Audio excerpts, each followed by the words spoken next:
In an effort to cool tensions with Saudi Arabia, Iran's Foreign Minister Zarif says confrontation with the Saudi kingdom is in no one's interest. U.S. Secretary of Defense Ashton Carter speaks at the coalition meeting in France, stressing objective and strategy against IS.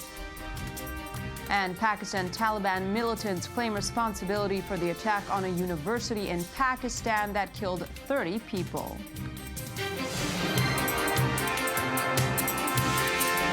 Good evening. You're watching I-24 News, here with the hour's headlines.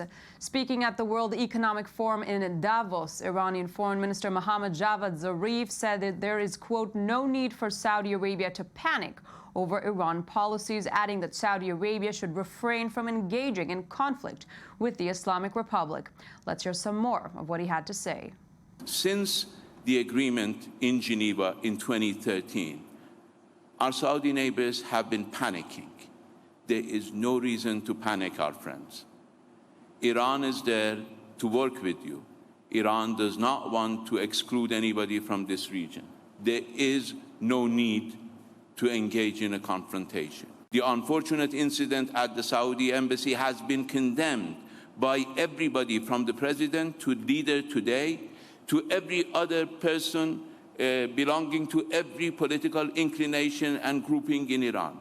So this was an act that we are not proud of. It was an act against our security, our sovereignty, and we are prosecuting the people who committed that horrendous act. Unfortunately, our Saudi neighbors were looking for an excuse to break diplomatic relations, and so they did. Meanwhile, Jason Razian, the Washington Post reporter freed Saturday after almost 18 months in an Iranian prison, appeared in public for the first time today and reunited with his family. Razian said he was feeling good physically as he recovers in a U.S. military hospital in Germany. The 39-year-old was released in a prisoner swap that followed the lifting of most international sanctions on Iran. Released alongside him were retired Marine Amir Hekmati and Christian Pastor Said Abedini. Defense chiefs from the United States, France, Britain, and 4 other countries met in Paris today to examine ways to counter the Islamic State group, including increasing the number of trainers. France was the first country to join U.S.-led airstrikes in Iraq following the November Paris attacks by IS. No Arab member states were invited to the coalition meeting. U.S. Secretary of Defense Ashton Carter held a press conference with his French counterpart, Jean-Yves Le Drian. The 3 key objectives of the counter-ISIL military campaign are, first, to destroy the ISIL cancer's parent tumor in Iraq and Syria by collapsing its 2 power centers in Raqqa and Mosul.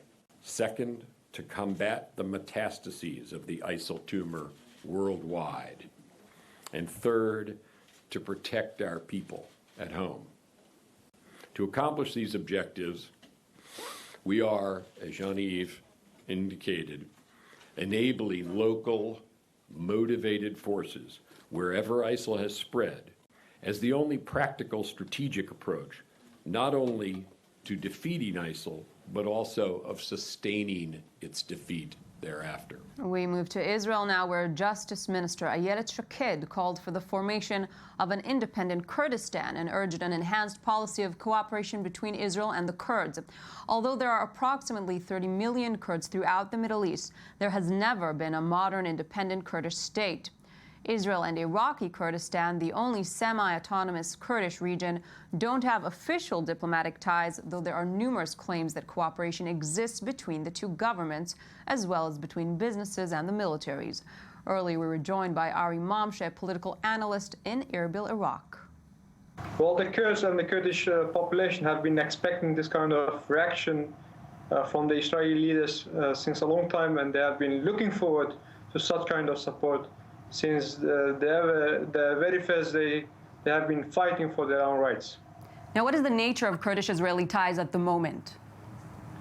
Well, I can call them they are not open and overtly relations, yet there are relations between the people in both sides of those countries. Now, how do you think the warming of Israeli-Turkish relations will affect Israel's ties with the Kurds and today's outreach? Well, that's a concern for the Kurds in Turkey, which have a different environment and circumstances than the Kurds in Iraq. However, the Kurds in Iraq have stronger and enjoy warmer relations since the 1960s and the 70s, when there was a revolutionary struggle in the Iraqi Kurdistan region, at that time led by Mullah Mustafa Barzani. They had those strong ties with the Israeli leaders and especially the leaders from the Mossad institution. And in the latest from Afghanistan, an area close to the Russian embassy in the capital, Kabul, was attacked today by a suicide bomber, with local police reporting at least 10 wounded from the explosion. No fatalities were reported in the wake of the attack. Meanwhile, the death toll in a Taliban-claimed attack on a university in northwestern Pakistan has risen to 30 people, according to The Guardian, with the number of victims expected to rise. Militants raided the Bacha Khan University this morning, timing their attack to a ceremony at the school to ensure maximum casualties. Around 50 people have been wounded, including teachers and students. Tamara Ziv has the latest. Gunfire and 2 large blasts were heard at the Bacha Khan University in Charsadda, Pakistan on Wednesday, in a deadly armed assault claimed by the Pakistani Taliban.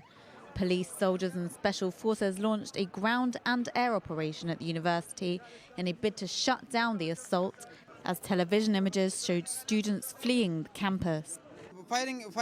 We heard firing from the back of the campus. We thought maybe some people were fighting. Then the firing increased.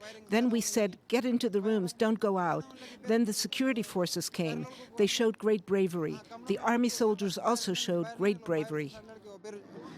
Police said the militants, using the cover of thick, wintry fog, scaled the walls of the university some 50 kilometers away from the city of Peshawar before entering buildings and opening fire on students and teachers. Deputy Inspector General Saeed Wazir said 70% of students have been rescued and that some students and staff were still stuck inside the university. He said all students have been evacuated from the hostels. Pakistan, which has suffered from years of militant violence, has killed and arrested hundreds of suspected militants under a major crackdown launched after a massacre of 134 schoolchildren in December 2014 in the northwest. The 2014 school attack by 6 gunmen believed linked to the Pakistani Taliban hit a raw nerve in Pakistan and was seen as having hardened Pakistan's resolve to fight jihadist militants along its lawless border with Afghanistan. China and the oil-dependent Gulf monarchies said they would accelerate talks on a free trade deal, an announcement made during Xi Jinping's visit to Saudi Arabia. I-24 News has more. Chinese President Xi Jinping met with Saudi King Salman bin Abdulaziz in Riyadh on Wednesday, the first stop of a trip to the region, in which he is also expected to visit Iran and Egypt. China has said it's not taking sides in the recent escalation of tension between the Sunni Muslim Kingdom of Saudi Arabia and Shiite Muslim Iran, ignited by the Saudi execution of prominent Shiite cleric Nimr al-Nimr earlier this month. Footage aired on Saudi TV on Wednesday showed Xi being greeted by King Salman, flanked by a large Saudi delegation, including Saudi Defense Minister Sheikh Mohammed bin Salman. While relying on the region for oil, China has tended to leave Middle Eastern diplomacy to the other 4 permanent members of the UN Security Council, the United States, Britain, France and Russia. But China has been trying to get more involved, especially in Syria, recently hosting both its foreign minister and opposition officials. The Chinese and Saudi leaders expressed deep concern about Syria and renewed a call for a peaceful political settlement as soon as possible. The 2 nations also affirmed their support for the unity, independence and sovereignty of Yemen. Xi's trip to the region has been shrouded in a rare level of secrecy, even for a country which tends to keep details of its top leaders' activities under wraps. The last time a Chinese president visited oil-rich Saudi Arabia was in 2009, under Hu Jintao's leadership. And that's all the time we have. Join us again in just 20 minutes. Thank you for watching.